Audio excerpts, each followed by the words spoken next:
This is the fifth module in a series of videos on glaucoma training. Module 5, Pathophysiology of Glaucoma. Characteristic damage to the optic nerve and patterns of visual field loss associated with glaucoma are the consequence of retinal ganglion cell death. Traditionally, raised intraocular pressure, IOP, was considered the main cause of glaucoma. However, there is a growing recognition that glaucoma is a disease of the whole visual pathway and not just the retina. In this module, you will explore a number of different perspectives on the mechanisms of retinal ganglion cell loss. The learning objectives for this module are 1. To know the anatomy and physiology of the optic nerve head. 2. To understand the changes at the nerve head that occur in glaucoma. And 3. To understand the various theories of why damage occurs.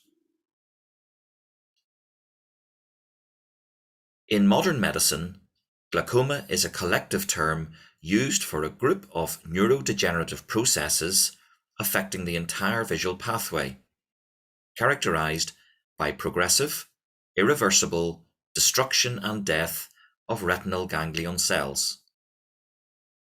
Retinal ganglion cells are central nervous system neurons that have their cell bodies in the inner retina and axons in the optic nerve.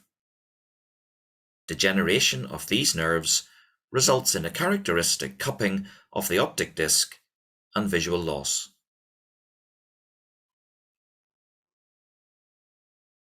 With raised intraocular pressure over 21 millimeters of mercury being a common feature of primary open-angle glaucoma, you might think that raised IOP could be the sole trigger for the onset of glaucoma. This was the view for many decades. However, long-term studies found that approximately 1/3 of all chronic open-angle glaucoma patients did not have raised IOP, yet showed the characteristic signs of glaucoma in their visual field loss and optic disc damage. This led to the term normal tension glaucoma, NTG, being adopted. So if IOP alone is not enough to trigger glaucoma, what else can be responsible for the destruction of retinal ganglion cells? Continually developing research is showing that the pathogenesis of glaucoma depends on a lot more than IOP and is the result of several interacting mechanisms. These include mechanical effects from an increased IOP, decreased neurotrophin supply, hypoxia, excitotoxicity, oxidative stress, and the involvement of autoimmune processes. At present, IOP presents the only modifiable risk factor for glaucoma, and lowering the IOP can lead to a slowing of disease progression. However, the death of retinal ganglion cells and vision loss can continue in patients despite well-controlled IOP. This, coupled with the challenge of diagnosing glaucoma in the early stages of the disease, has led to extensive investigations towards the development of new diagnostic techniques.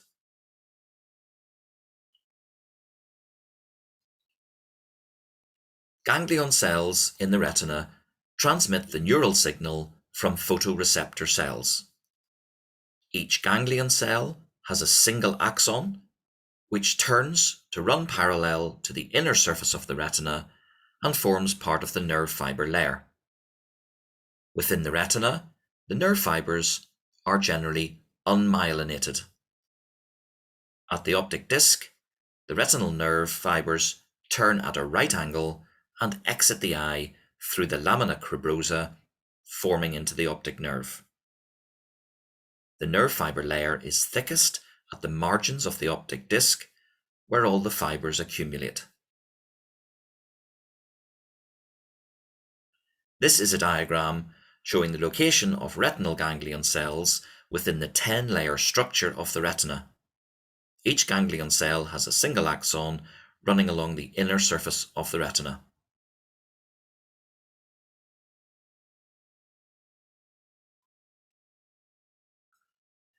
The human retina contains approximately 1.5 million retinal ganglion cells, with no variation between male and female, right and left eye.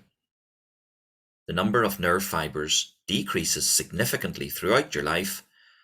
You are losing around 6,000 fibres every year. In glaucoma patients, this increases tenfold to a loss of around 60,000 per year. You can see that glaucomatous optic neuropathy is an acceleration of the normal aging process.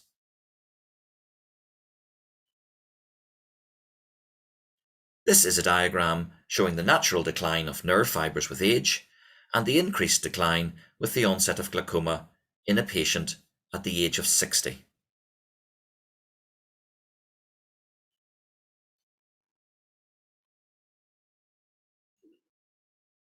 The number of nerve fibres appears to be positively correlated with the size of the optic nerve head.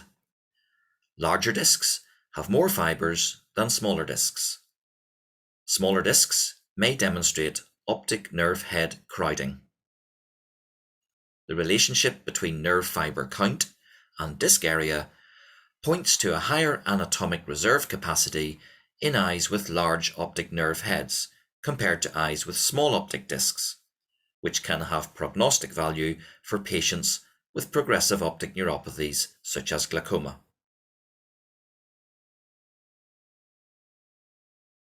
Some reflection points. How many nerve fibres have you lost since birth? Are you surprised at the increase in rate of nerve fibre loss with the onset of glaucoma?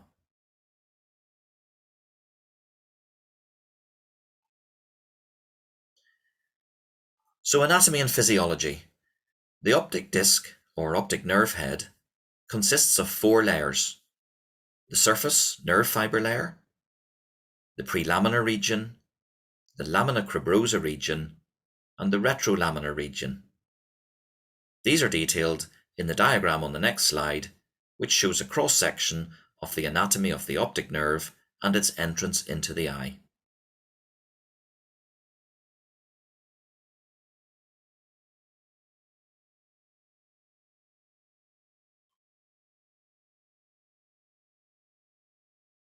The optic disc is composed of neural, vascular, and connective tissues. The convergence of the axons of retinal ganglion cells at the optic disc creates the neuroretinal rim. The neuroretinal rim surrounds the cup, a central shallow depression in the optic disc. This diagram shows the normal anatomy of the optic disc and the lamina cribrosa.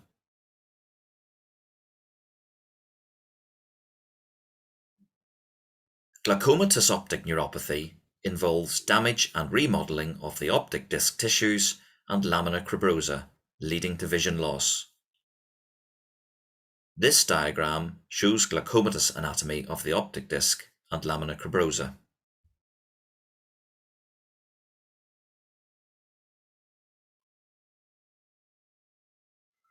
The mechanical theory of glaucoma progression. Intraocular pressure can cause mechanical stress and strain on the posterior structures of the eye, notably the lamina cribrosa and adjacent tissues.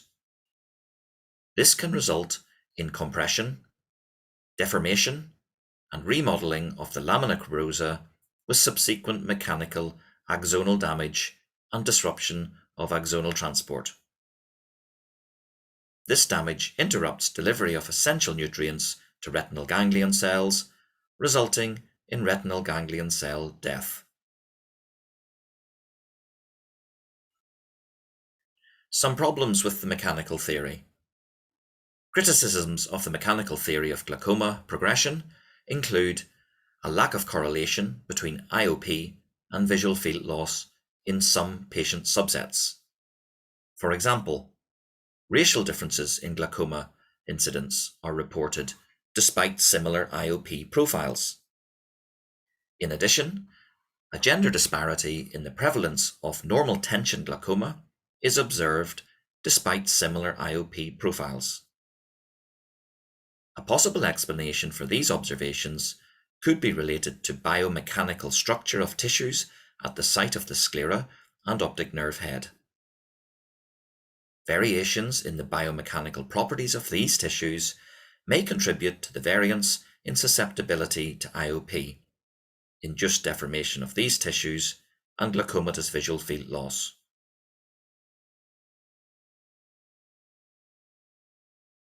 An alternative explanation for the variability in response to IOP elevation and extent of glaucomatous damage is that IOP does not wholly describe the pressure situation at the optic nerve head.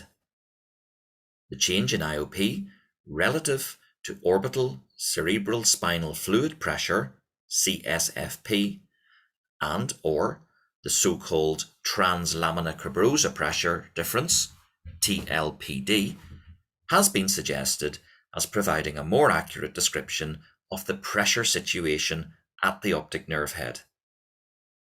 There is growing clinical evidence to support this hypothesis.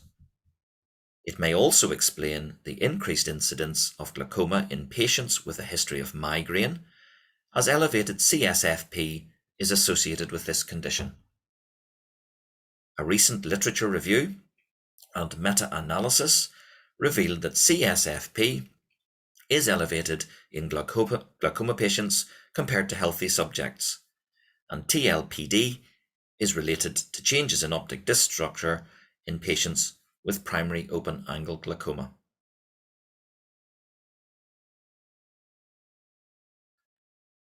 Changes in the lamina cribrosa can also compress lamina capillaries, leading to retinal ganglion cell ischemia. The ischemic theory of glaucoma has been suggested to play a fundamental role in the pathogenesis of normal tension glaucoma, with reports of patients with systemic vascular disorders, such as atherosclerotic ischemic stroke, being at significantly greater risk of glaucomatous cupping of the optic disc and bilateral normal tension glaucoma development.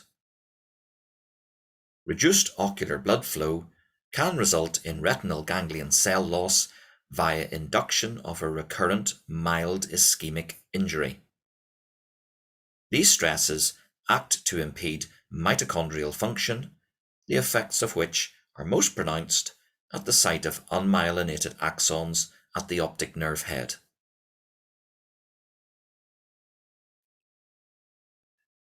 The role of mitochondria dysfunction offers an explanation for the age-dependent increase in glaucoma risk due to reduced mitochondrial efficiency and the increased incidence of genetic mutations associated with mitochondrial dysfunction in primary open-angle glaucoma patients. Declining mitochondrial function with age is thought to increase susceptibility to additional stressors, such as elevated IOP. This has been suggested as a potential mechanism to explain the lack of correlation between retinal ganglion cell loss and the extent of elevated IOP. The autoimmune theory of glaucoma progression. Recent studies have provided evidence indicating a link between elevated IOP and a T-cell mediated autoimmune response. The initial adaptive reaction of the retina to the stress stimuli of raised IOP may be a reactive response of glial fibers, causing low-grade inflammation. But when pressure in the eye rises, it also induces the formation of heat shock proteins, HSPs, a family of proteins that develop in response to stressful conditions. This leads to a response from immune cells, memory T cells, that are programmed to respond to heat shock proteins. These memory T cells attack the neurons of the retina, leading to degeneration of the optic nerve and often permanent loss of vision. This knowledge may lead to new ways of treating glaucoma.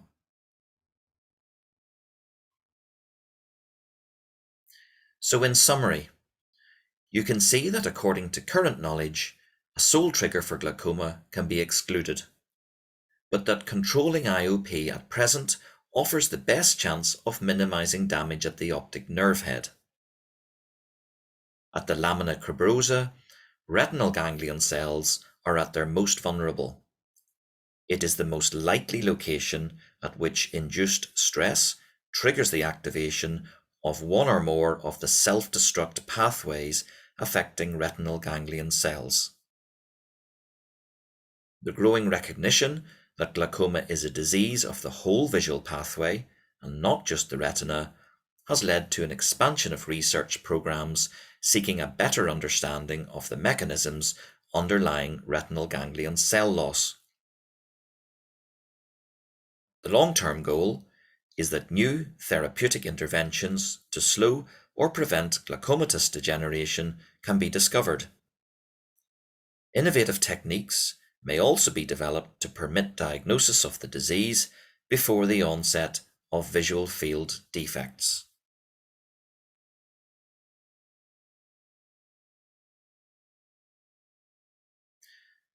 Check that you've achieved the learning outcomes for this module. They were 1. That you now know the anatomy and physiology of the optic nerve head. 2. That you now understand the changes at the nerve head that occur in glaucoma. And 3. That you understand the various theories of why damage occurs.